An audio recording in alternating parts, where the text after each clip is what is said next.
Hello. I thought today we would talk about the surgery experience. So we are going to talk about Monterrey, Mexico first. So that's where I had my surgery. Um, Gary, when I told him, when I found the surgeon, I said, I think we need to go to Monterrey. And he's like, oh, that's too bad because I was there about 40 some years ago, and it was not that pretty a city, as I recall. But they've done a remarkable job of just transforming the city. It's really beautiful architecture, many buildings that, yeah, just beautiful architecture. They have a nice park running through it. I thought it was a really nice city. yes, big, maybe the size of Calgary. It's an industrial city, so not a lot of pretty things. Like we were downtown, kind of a downtown area, and so the drive to there was maybe like a lot of industry. So that's kind of what the city's about. And sidewalks are an afterthought there. They, yeah, it, yeah, it was just wild trying to walk there. But the buildings were very beautiful and modern. We're kind of around the area where we were. So before I went there, I was asked to get some lab work done. So I was in the doctor's office. In my doctor's office, I had taken all my communication was through WhatsApp with the clinic, and I had taken my phone with me, showed the doctor what was requested of me, and my doctor wasn't entirely clear, so I phoned them, and while I was in the doctor's office, and my doctor had a conversation with them. She was very frustrated and she said, I sure hope this works out well for you. She was not very confident. But anyway, so I think it was 2 days before we left, I got a message from the clinic saying, but we need this test done. And I said, I can't. I don't have time. I, you should have told me that. And this was one of the problems with the language barrier. They had very limited English. And so anyway, they gave me a requisition to go visit a lab there. She said, here's the address where you need to go. I sent them your requisition, but I requested that they also send it to me. Thankfully, I did that because when we got there late Saturday night. So Sunday, we had to get all the stuff done. So do some grocery shopping and get the lab done. So they said, no, we don't do that test on the weekends. And I was like, oh my gosh, because the surgery was not going to happen unless I had it. So I was like, what are we going to do? So we're walking down the street. We don't really know where we are. We don't know what we're going to do. And then Gary said, he pointed to a lab and he said, why don't we go try that one? And so we did, and we had luck. So yeah, they were great. There was somebody in there that spoke good English, and we were able to get that done. They sent me the results that day, and then I sent it to the lab, to the clinic. So surgery day, on Monday, February 17. I'm 6 weeks post-op yesterday.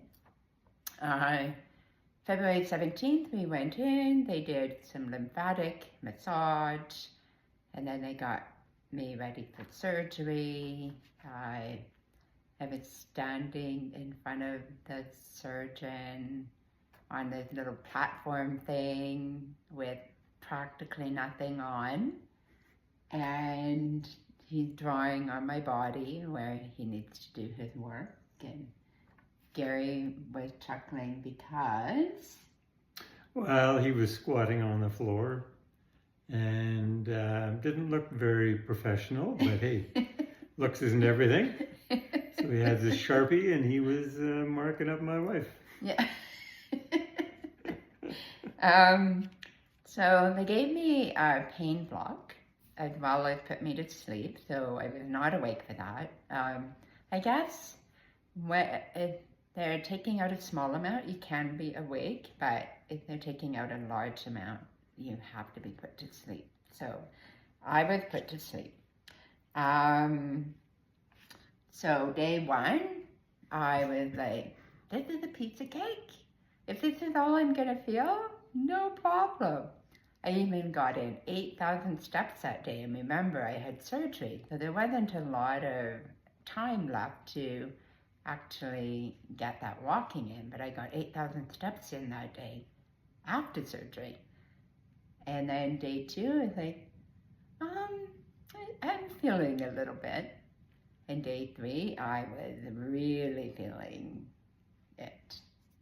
I was like, Garry, I need your help, but don't touch me, right? Mm-hmm. Yeah. So I remember one night, I don't remember what day it was, but it took everything to get into bed and find a spot where I could just lay and not hurt the least. But there was one part of me, my bum wasn't in the right spot. And I said, Garry, and I just couldn't move. I just could not move. And I said, Garry, will you pull my bum back? And it was such a weird experience because I have two kids who are disabled and I've done it a million times for them. I've never had it done to me. So that was like, ooh, that was weird. I did lots of deep breathing. Ooh, pain was big. They said I didn't bruise much, but I was pretty black and purple and green. A lot of colors. Lots of colors. I was like a rainbow. More like the Northern Lights. But maybe they meant I didn't turn black. Maybe lots of people turn black. So they did have some black on me too. So anyway, they were very pleased.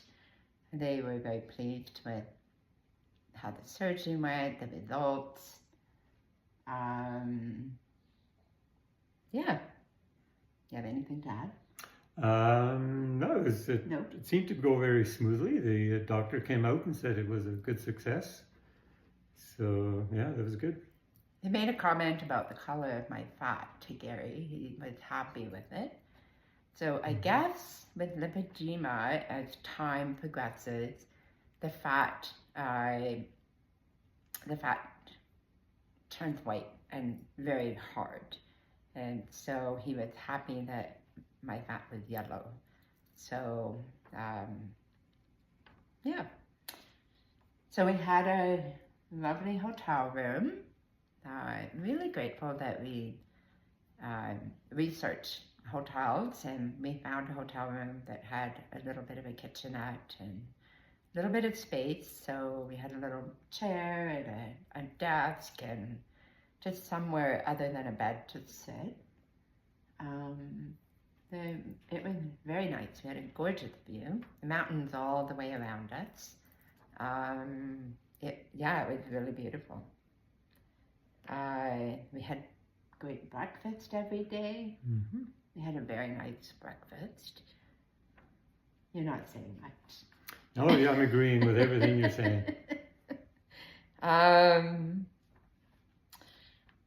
Yes. So I'm 6 weeks post-op. They said that in 3 months I'll look good, and in 6 months I'll look really good. We'll see. I think you look pretty good the way you are now. It is noticeable. Like at first, like travel home, I was bigger than when I went there. It was very swollen, in lots of pain. It was a very hard day. They also told me, do not tell the airline that you had surgery. Walk as normal as you can, and do not ask for a wheelchair. They wanted to make sure that I could get on my flight home. I was like, oh, okay. So, yeah. It was cramped in the plane, but fortunately no blood clots, as they might have happened, they were saying, but no, it went well. Yes. Yeah, I think that's it. That's my update. Bye.